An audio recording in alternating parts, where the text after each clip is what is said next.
Okay, nandito na naman tayo mga kaibigan. Reaction video na naman tayo. Dito sa nagtitrending na balita ngayon about pa rin kay Pastor Apollo Quiboloy na eto na nga, si X to the rescue. Kay Pastor Apollo Quiboloy or kay Kibs.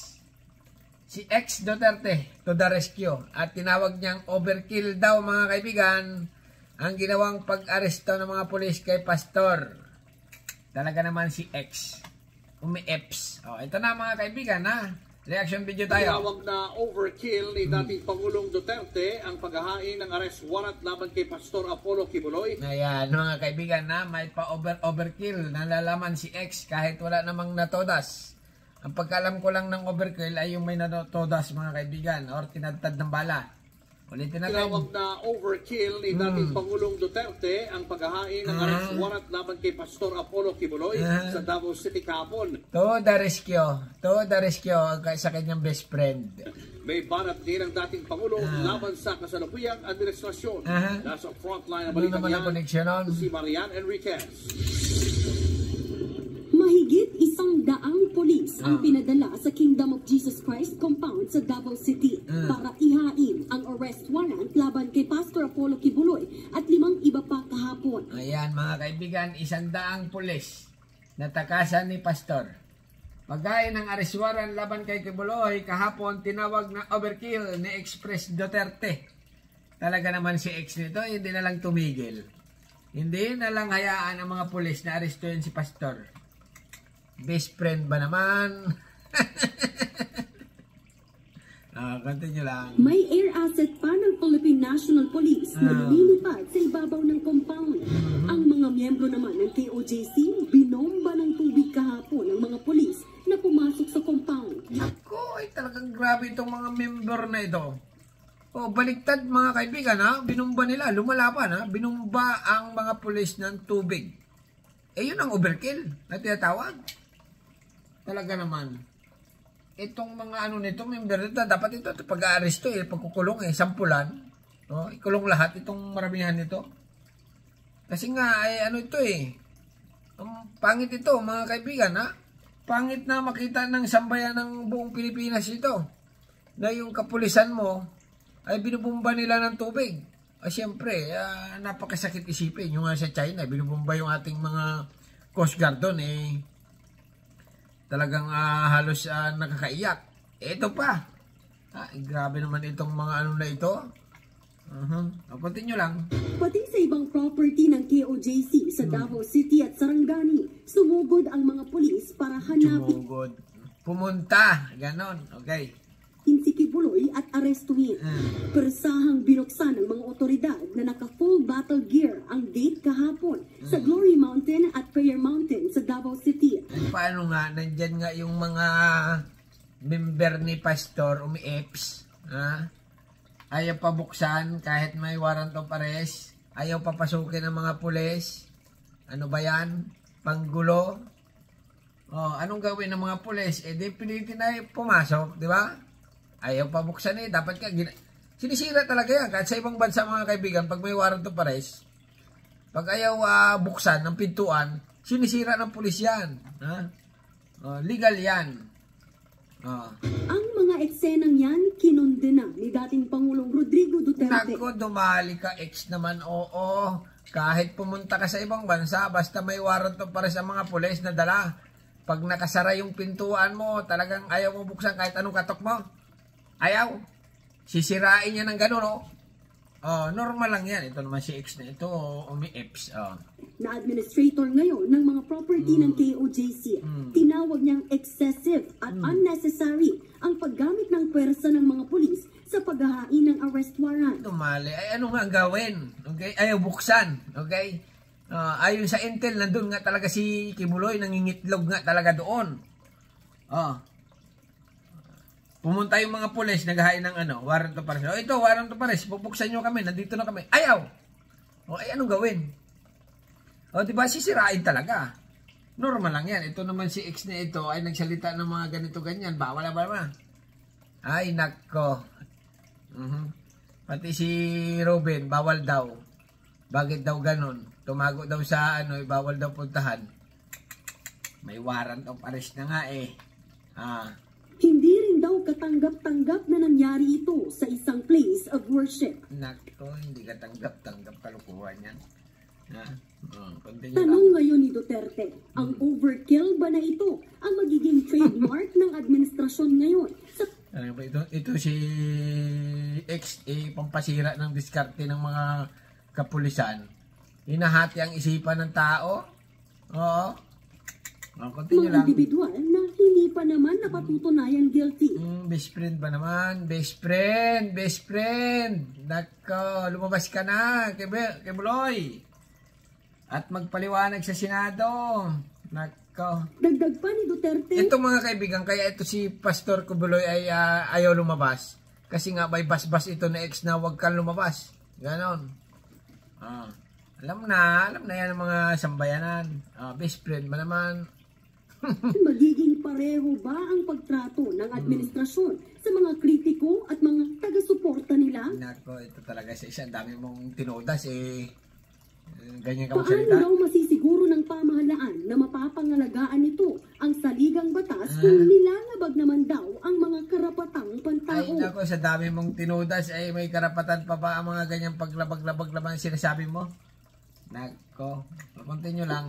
Noong Abril, dumistansya si Duterte sa kaso ni Kibuloy at sinabing ayaw niyang madawit dito. Ayaw niya daw makialam, nagsalita siya, ayaw niya madawit, ayaw niya ngayon, inaaresto, nakikialam siya. Biruin mo yan. Ito naman si X nito, ayaw na tumigil. Maganda nang ang performance dati. Ngayon, si Sara medyo nagdadalawang isip ang sambayanan.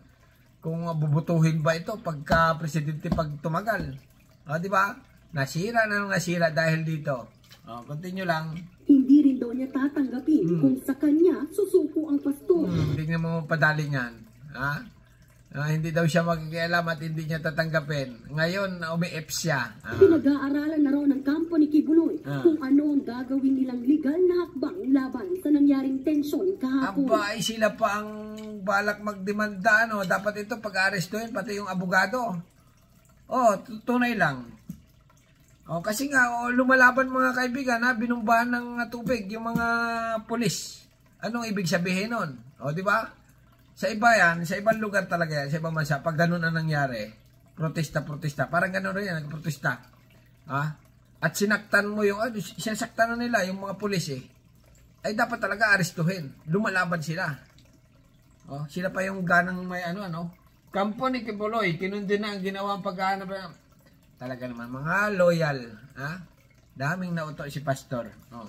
Tinawag din illegal ni dating presidential spokesperson Harry Roque ang ginawang... Marites naman ito pag nagbalita. Sabi nito, possible daw mo na matanggal si Duterte, Basti Duterte na na ganyan, may balak daw na. Marites? Hindi, wala namang clear ang sinasabi. Hindi naman lamang kung sino nagsabi. Nako. Paghahanap kay Kibuloy. Service of warrant of arrest, pero tamang ginamit yung salita, nagkaroon po ng rape. At yan po labag talaga sa ating Bill of Rights. Marami rin magkukonsidera na yan po ay isang, kumbaga, form of disrespect. Dumali ka. Ano naman ang masama doon na naghain ng warrant of arrest, ayaw nga lumabas. Ay, ang ibig mo sabihin, hindi kriminal si Pastor, kaya walang karapatan na ang mga pulis ay persahin ang niya. Ayaw nga lumabas Anong gagawin? Hinahayin nyo nga niya, ayaw tanggapin ang mga kwan. Ayaw pinapatawag sa Senado. Ano ang gusto niya? Ibig sabihin, si Pastor, ayaw talaga sumunod sa batas ng Pilipinas. Kasi nga, Senado, pinapatawag siya, ayaw niya umarap. Di ba? Ayaw niya sumunod sa batas ng Pilipinas. Ay kung gayahin ng mga tao yan, yung ang ordinaryong tao, pag pinapatawag ng kapitan sa barangay, pinapatawag ng mayor, maaga pa. Kung ikaw ay good mamamayan, mabuting mamamayan ng Pilipinas, pinatawag ka ng barangay, punta ka na agad. Ngayon, si Kibuloy, kung siya ay mabuting mamamayan, pinatawag ng Senado, ay ayaw talaga. Hindi siya sumusunod. Dapat talaga ganyan na. Isang ginagalang na sanctuary na isang grupo na meron pananampalataya. I'm sure kung ito po'y nangyari sa isang... Itong mga maka-Chinese itong mga ito. Love na love nila ang China. Kahit sinasakop na ng China ang Pilipinas. Catholic simbahan, and there will be widespread outrage. Ay pag nagkagera, makapili ang mga ito. Makapili. Yung yung panahon ng Hapon. Makaturo. Kasi nga, maka-China eh. Kasi nga mga kaibigan, pag ikaw ay may pagmamahal sa China, na kahit kaunti, o pagkampi ka sa China kahit kaunti, anong tawag sa iyo? Di ba? Mga gira sa Ukraine, Russia. Pag may yung Ukraine niya, pag may kaunting pagmamahal doon sa pagkampi, doon sa Russia, ang ginagawa ng mga Ukrainian, sinasampalagad ng coins. Sinasabi nila, ikaw gusto mo pala yung Russia. Samantalang dito ka nakatira sa Ukraine. Ang daming mamamayan na tutudas dito sa Ukraine para ipagtanggol ang Russia, ang Ukraine. Ikaw, kumakampi ka sa Russia, ito, barya. Yan pala, isa kang Judas, ganon. Nako, ito, Judas to, sa tingin ko makapili pag tumagal. Kasi nga, marites ang pinagkukunan nito. Para naman kay Senator Risa Hontiveros, posibleng may breakdown sa intelligence gathering ng PNP. Sigurado, baka possible na dyan din nagsimula. Yung intel report, mukhang may breakdown nga. Nanggaling nga sa mga PNP rin. Muli siyang nananawagan sa PNP na siguruhing walang impluensya si Kibuloy o Duterte sa mga pulis. Nako, pinalitan na nga. Linang senador kay Duterte, tumulong na lang na hanapin. Yun ang maganda. Ang payo ng senador, tumulong na lang. Ari Roque, tumulong ka na lang. Hindi yung puro ka kontra sa mga pulis. Kawawa naman yung mga pulis. Kasi nga, ginagawa lang yan ang mga trabaho nila. Kayo, kontra kayo ng kontra. Nako, iharap na lang si Pastor. Pastor, sa ngayon, tahimik na ang paligid ng properties ng KOJC. Malayo sa tensyon kahapon. Kaya pala, nandoon pa rin hanggang ngayon, gabing-gabi. Nakabantay ang mga, alipuris, ang member ni Pastor. Binabantayan nila si Pastor. Kasi nga, possible na, nandoon nga sa, kingdom of, nangingitlog. nangitlog. Pero patuloy pa rin ang pagbabantay ng mga miyembro ng KOJC laban sa mga pulis. Ayan, mga pulis, naka-full battle na. Ibig sabihin na talaga, konfirmado na nandun na si Pastor. Bakit nadulas pa? Nawala pa? Ay, siyempre nakakahiya mga kaibigan. 100 member ng pulis na takasan ni Pastor. Ay, ano na lang masasabi ng sambayanan yan? Di ba? Pinatakas ni X. Nagbabalita mula sa frontline, Marian Enriquez. Ito ay talaga naman. Tapos na. Talaga naman itong balita na ito ay sobra na nangyayari.